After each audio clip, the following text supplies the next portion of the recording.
Hello viewers, আসসালামু আলাইকুম। নতুন একটি ব্লগ আপনাদের সাথে শেয়ার করছি। শুনেছি পুরুষ মানুষের টাকা হলে নাকি পুরুষ মানুষ বদলে যায়, আর নারীরা তাদের সংসার গোছায় টাকা হলে। আজকে আমি গোল্ডের জিনিসপত্র গোছাচ্ছিলাম, এর ভিতরে একটা জিনিস আমার চোখে পড়লো, তো ভাবলাম যে আপনাদের সাথেও শেয়ার করি। এই যে জিনিসটা দেখতেছেন, এর ভিতরে যে জিনিসটা আছে আমার জন্য খুবই স্পেশাল একটা জিনিস। অনেক আপুরাই হয়তো বা বিয়ের সময় অনেক ভরি গোল্ড পেয়েছেন, কিন্তু আমি জাস্ট আমার বিয়ের সময় শ্বশুরবাড়ির থেকে তো এই নাকফুলটা গিফট পেয়েছিলাম, যেটা আমার হাজব্যান্ডও না, আমার শাশুড়ি কিনে দিয়েছিল। যেহেতু আমাদের বিয়েতে দুই পরিবারের কেউই রাজি ছিল না, খুব কষ্ট করে সবাইকে ম্যানেজ করে বিয়েটা করা। আমার আব্বু ছিল না, আমার ফ্যামিলি থেকে কেউই ছিল না, আর আমি শ্রাবণকে বলেছি যদি বিয়ে করতে হয় তাহলে অবশ্যই ফ্যামিলির মানুষকে নিয়ে বিয়ে করব। সো আমার ফ্যামিলি থেকে আমার মামারা খালারা ছিল, আর শ্রাবণের ফ্যামিলি থেকে আমার শ্বশুর, আমার হচ্ছে ফুপা, আমার যে দুই ফুপু শাশুড়ি তাদের ছেলে মেয়ে, তারপর হচ্ছে আমাদের যে ফুপা ওনারা ছিলেন। যাই হোক, তখন আর কি এটাই যে পাবো নাকফুলটা, এইটাই আমার হচ্ছে তখন কল্পনাতেও ছিল না। তখন মনে হচ্ছিল যে যে মানুষটাকে চেয়েছি সেই মানুষটাকে পেলেই হয়ে যাবে, এরকম আর কি। তো যাই হোক, আজকে গুছানোর সময় নোজপিনটার কথা মনে পড়লো, যদিও পরা হয়নি। সেই বিয়ের দিন যেদিন পরে দিয়েছিল তার মনে হয় কয়েকদিন পরার পরে খুলে ফেলেছিলাম, 1 মাসও পরা হয়নি। নাকফুলটা পরি বা না পরি সবসময় যত্নে থাকবে, এতটুকু তো বলতেই পারি। আর বিয়ের পরে আলহামদুলিল্লাহ আমার শ্বশুরবাড়ি থেকে আমাকে গলার হাতের সবই তৈরি করে দিয়েছে। ভাগ্যে থাকলে সব কিছুই হবে, বিয়ের দিনই পেতে হবে এরকম কিছু না, বিয়ের পরেও পাওয়া যায়। সো আমার হাজব্যান্ডেরও কিন্তু দেওয়ার সেই সময় সামর্থ্য ছিল না, আর এখন যতটুকু ইনকাম করুক আমার সব ইচ্ছা পূরণ করে সে। মোটেও টাকা হলে বদলাবে এরকম না, জানি না পরবর্তীতে কি হবে। এখন পর্যন্ত আলহামদুলিল্লাহ, সবাই আমার পরিবারের জন্য দোয়া করবেন। সকালবেলা ঘুম থেকে উঠে আরশিয়াকে নাস্তা রেডি করে দিলাম, নিজে নাস্তা করলাম। গাছের অবস্থা বেহাল দশা, তাকে গোসল করালাম, আর এখন চলে এসেছি কিচেনে হচ্ছে দুপুরবেলা রান্না করার জন্য এসেছি। এখানে করলা আলু ভাজি করব আজকে দুপুরবেলা। করলার আলু যখন সিদ্ধ হয়ে যায় তখন পেঁয়াজটা দিই, কারণ পেঁয়াজটা গলে গেলে ভালো লাগে না, একটু শক্ত শক্ত থাকবে, এটাই ভালো লাগে।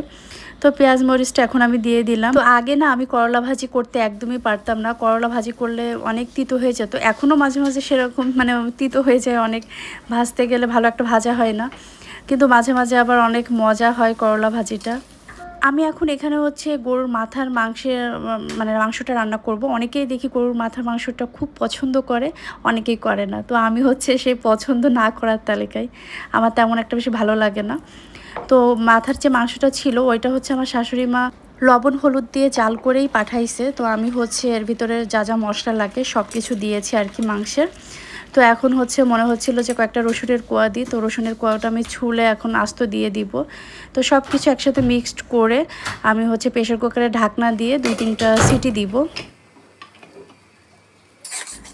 আমার হচ্ছে করলা ভাজিটা করার শেষ, এখন এটা তুলে দিচ্ছি।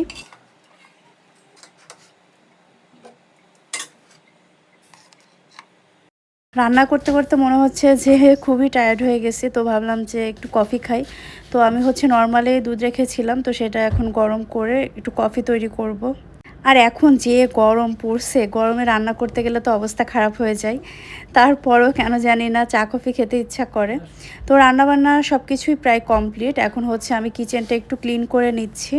বাসার হেল্পিং হ্যান্ড সব কিছু করে দিয়ে গেলেও কিন্তু রান্নার পরে আবার সব কিছুই ক্লিন করতে হয়।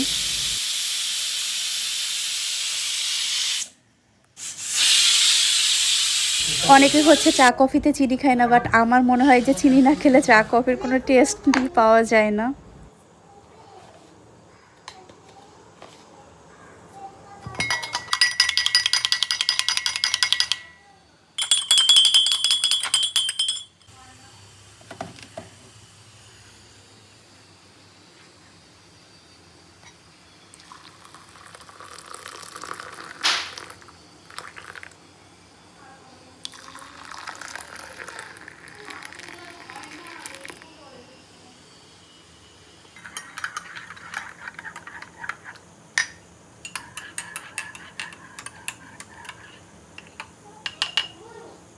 মাংসটা তো সিদ্ধ হয়ে গেছে, এখন আমি কড়াইয়ে ভালো করে কষাই করে নিয়ে, তো এখানে হচ্ছে আমি পেঁয়াজ আর হচ্ছে রসুন ভেজে নিয়েছি, এটা দিয়ে দিব।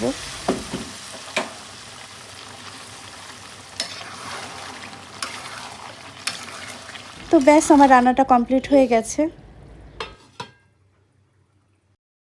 গরমে তো একদম অবস্থা খারাপ, ফ্যানের নিচে বসেছি। আর এইখানে এসে দেখি আরশিয়া চুল টুল আশ্রয় মাথায় ব্যান্ড পড়তেছে। মানে সে তো সব সময় ভাবের পরে থাকে। সে ইদানিং খুবই বড় হতে চাচ্ছে। সে বলতেছে আমি কবে বড় হব, আমি তো বড় হয়ে যাচ্ছি, আমার তো স্কুলে যেতে হবে, আমাকে কবে স্কুলে দিবে। মানে সে স্কুলে যাওয়ার জন্য বেশ এক্সাইটেড। আর হচ্ছে সে ইদানিং এই পোস্টটা শিখছে। ওই যে যে কার্টুন দেখে, ও নাস্তিয়া অনেক দেখে, তো নাস্তিয়া কার্টুন দেখতে দেখতে ও পুরা নাস্তিয়ার মতো বিহেভ করে। নাস্তিয়ার ড্রেসের মতো ড্রেস নিবে, নাস্তিয়ার ব্যান্ডের মতো ব্যান্ড নিবে, নাস্তিয়ার মতো ঘুরতে যাবে। মানে সব কিছুতেই মানে সে তাকেই ফলো করে। সো ও বলতেছে নাস্তিয়া তো স্কুলে যাই, তো আমি কেন স্কুলে যাই না, আমি তো বড় হয়ে গেলাম, তো আমাকে স্কুলে দাও। তো যাই হোক, আমার মেয়েটার জন্য সবাই দোয়া করবেন, তাকে যেন তাড়াতাড়ি স্কুলে দিতে পারি। তো এর ভিতরে আবার শ্রাবণ এসেছে, আর ও আসার পরে বাজারঘাট নিয়ে আসে, প্রতিদিনই দেখানো যায় কিছু না কিছু। শ্রাবণকে রাতের বেলায় আরশিয়া বলেছিল যে বাবা আমার জন্য আঙ্গুর নিয়ে আইসো, কারণ অনেক দিন আঙ্গুর আনা হয় না। বলছে আঙ্গুর আনবে, আঙ্গুরের ভিতর যেন বীজ না থাকে। তো আঙ্গুর এনেছে, ওর জন্য খেজুর নিয়ে এসেছে, আর আমাদের সবার জন্য হচ্ছে এই যে লটকন এনেছে। তো লটকন মানে খাওয়ার সময় ভালো লাগে, কিন্তু খাওয়ার পরে মুখটা জানি কেমন লাগে। সব কিছু গুছিয়ে এখন আমরা আবার রেডি হয়েছি। রেডি হয়ে চলে যাচ্ছি একটু বাহিরে। বাহিরে বলতে একটু কেনাকাটা আছে, সংসারের জন্য টুকিটাকি আর কি কেনাকাটা। তো আমার ভাই গেল বাহিরে, আর আমরা তিনজন একসাথে এসেছি। তো আমরা হচ্ছে ডিআইওয়াই এসেছি।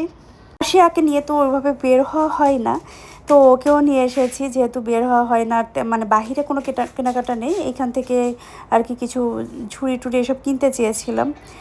বাট তেমন একটা কেন জানি এসে আমার পছন্দ হচ্ছিল না। শ্রাবণ দেখতেছে, আর এই সাইডে আরশিয়া দেখেন, ওর এই পাপোশটা অনেক বেশি পছন্দ হয়েছে। আসলে আমাদের দেশে যে ধুলাবালি, এগুলো মনে হয় বিদেশে হইলেই ভালো হইতো। দেশের জন্য মানে একদিন ইউজ করলে পরের দিন আর ওর দিক তাকানো যাবে না।